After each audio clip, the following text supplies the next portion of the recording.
Bonjour mes amis, aujourd'hui je vais vous présenter le feu sabre arrière sur ma Tesla Performance 3. Vous voyez un petit aperçu en pleine journée en partenariat avec Cliar qui m'a gentiment proposé de vous montrer ces feux-là. Donc vous voyez un aperçu le jour et la nuit comme ceci. Je trouve que c'est pas mal du tout. Ça complète les feux. Sur la caméra arrière originale de Tesla, la vue elle est comme ceci. Vous voyez le petit trait rouge, mais ça ne vous gêne pas d'avoir une visibilité sur l'arrière de votre véhicule. Là, quand j'appuie sur la pédale de frein, vous voyez, ça devient plus clair juste. Là, je vais mettre le clignotant de droite. Vous voyez le petit bout là qui clignote, et clignotant gauche comme ceci. Donc pour moi la visibilité n'est pas perdue, vous voyez tout ce qui se passe à l'arrière du véhicule comme d'habitude. Là je vais mettre la marche arrière, donc pareil, donc vous voyez je vois très bien l'entrée du garage. Bon bref, de ce côté là il n'y a aucun souci. Et donc voilà, encore une fois, ceci c'est la caméra aftermarket du miroir, caméra miroir. Donc bon, je vois ça comme ceci, bon, tout est rouge. Mais bref, je vois quand même. Voici, j'ai installé une caméra, un miroir caméra. Et donc vous allez voir quand je vais mettre les warnings ou le clignotant, c'est quand même assez fort. Vous voyez, là les warnings, le clignotant. On dirait que quelqu'un vous met les pleins phares à l'arrière. C'est vrai que ce n'est pas super, mais voilà. C'est à cause de la caméra miroir. Si vous ne l'avez pas, bon, vous n'aurez pas du tout ce souci-là. Donc les deux, je pense, le feu laser sabre, vous pouvez l'appeler comme vous voulez, et la caméra miroir arrière ne sont pas compatibles, ça je vous l'avoue. Donc mettre les deux en même temps, c'est pas superbe. D'ailleurs, je vous ferai une petite vidéo sur la caméra miroir. Je trouve que c'est super utile, mais voilà, encore une fois, les deux en même temps, c'est pas la meilleure solution. Vous bénéficierez de 25% de réduction sur tout le site avec le code Tesla Friendly. Le colis se présente comme ceci. Un petit unboxing rapide. Vous avez des fils ici, on verra à quoi ça sert après. Les câbles pour passer les fils. Des gants. Encore les câbles d'alimentation.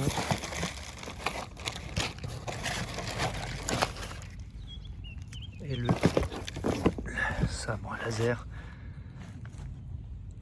se présente comme ceci.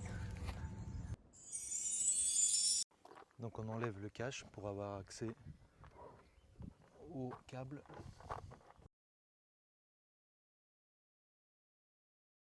Je ne vous ai pas montré le démontage de la caméra arrière ainsi que de l'illumination pour les plaques arrière, mais c'est assez facile à le faire, vous le verrez par vous-même, il n'y a qu'à déconnecter les connecteurs.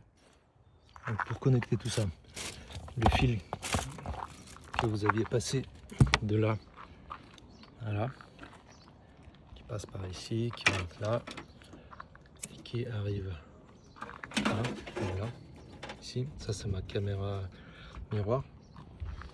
Donc, qu'est-ce que vous faites? Vous prenez ce câble-là avec le long fil jaune. Cette connectique-là, qui est au bout du grand fil jaune, va à droite, sur le feu de droite. Et l'autre connectique, qui viendra se connecter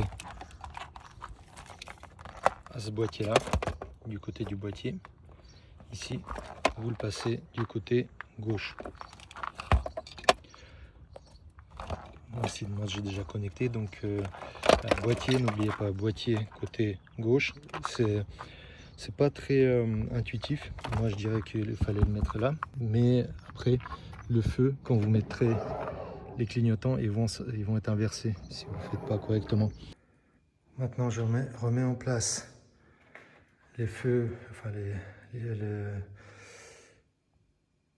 l'illumination des plaques, la caméra qui viendra ici et le deuxième feu pour les plaques d'immatriculation. Donc je vais passer le câble électrique par là et maintenant je vais tirer le câble d'alimentation. Il y a ce trou. Bon, avec une main c'est difficile, donc je vais montrer ça. Tac. ceci. J'espère qu'il y a de la place là-bas. Ah ouais. Ça bloque un peu.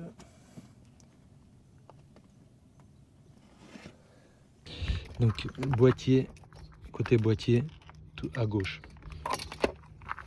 Donc, et le fil là, qui est logé dans le coffre, il va falloir le passer au-dessus et arriver là. Donc après je vais mettre un double scotch, je pense. C'est pas très beau, mais sur AliExpress vous pouvez trouver de l'isolation, enfin de la même matière que la moquette là originale, qui viendra se poser ici, soi-disant contre le bruit, mais bon, c'est possible. Mais moi je vais le faire, je vais acheter pour cacher tous mes fils et peut-être un peu isoler quand même le coffre. Donc n'oubliez pas le fil que vous avez passé dans le coffre, il faudra le passer de l'autre côté à gauche. Là ça aurait été plus logique de le mettre là, du côté droit, puisque le fil jaune il est assez long, mais non. Donc il faudra le passer là, et le fil jaune, donc le boîtier ici, le fil jaune on va le passer ici, pas du côté du pare-choc, mais bien là entre plastique noir et la carrosserie. Donc pas ici, mais bien ici. Je viens d'enlever la connectique du feu original avec ce petit bouton rouge. Il faudra bien le pousser en haut pour enlever la connexion là. Et donc ici, vous voyez, vous pouvez pas vous tromper. Donc ça ira sur le feu. Et ça, on va le connecter à ça. Donc faisons. Je filme toujours avec une main et je connecte avec l'autre. Avec les deux mains, ça ira beaucoup plus facile et plus vite.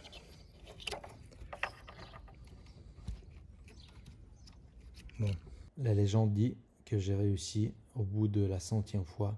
Encore une fois, côté boîtier, on connecte le fil orange au fil long jaune.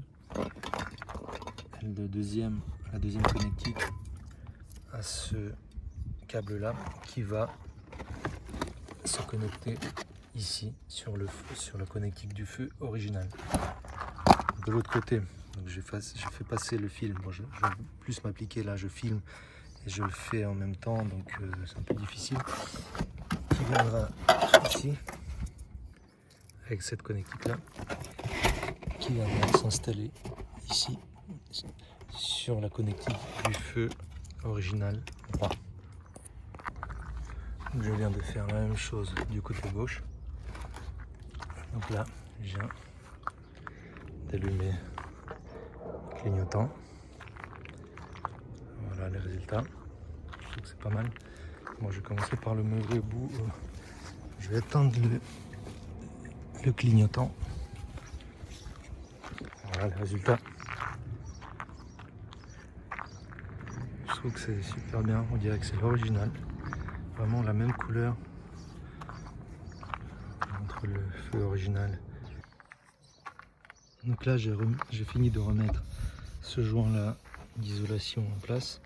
Donc n'oubliez pas que ça ressort d'ici. Donc il faut bien tout remettre en place comme c'était avant le démontage. Vous pouvez même prendre des vidéos, des photos de l'état avant et après pour pas oublier de bien serrer, de bien passer le caoutchouc là derrière le feu, pareil de l'autre côté. Donc moi je conseille de filmer avant de démonter, comme ça vous saurez qu'est-ce qu'il faut remettre en place. Donc là j'ai remis ce caoutchouc là, de la gaine en place. Donc vous voyez au-dessus il y a quand même une protection pour que l'eau ne coule pas, mais de toute façon je pense utiliser du Plastidip ou un scotch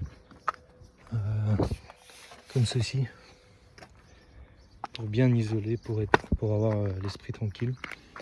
Et la même chose ici, donc n'oubliez pas de remettre tout en place ici. Et vous voyez, quand je vais remettre, il y aura peut-être un petit espace là qui pourra faire passer l'eau, j'en doute, mais voilà, pour être tranquille encore une fois, soit je vais utiliser du Plastidip, du caoutchouc liquide, avec en plus un ruban comme ça, et je pense que je mettrai une bande en caoutchouc pareil ici, quand je vais refermer, que l'eau elle pourra pas glisser le long de cette partie du coffre.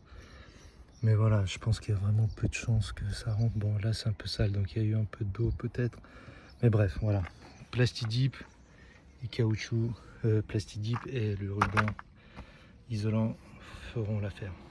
Voilà mes amis, j'espère que la vidéo vous a plu. N'hésitez pas à vous abonner en mettant la cloche, à commenter, à mettre des likes. Ça aidera beaucoup ma chaîne afin de vous présenter de nouveaux produits.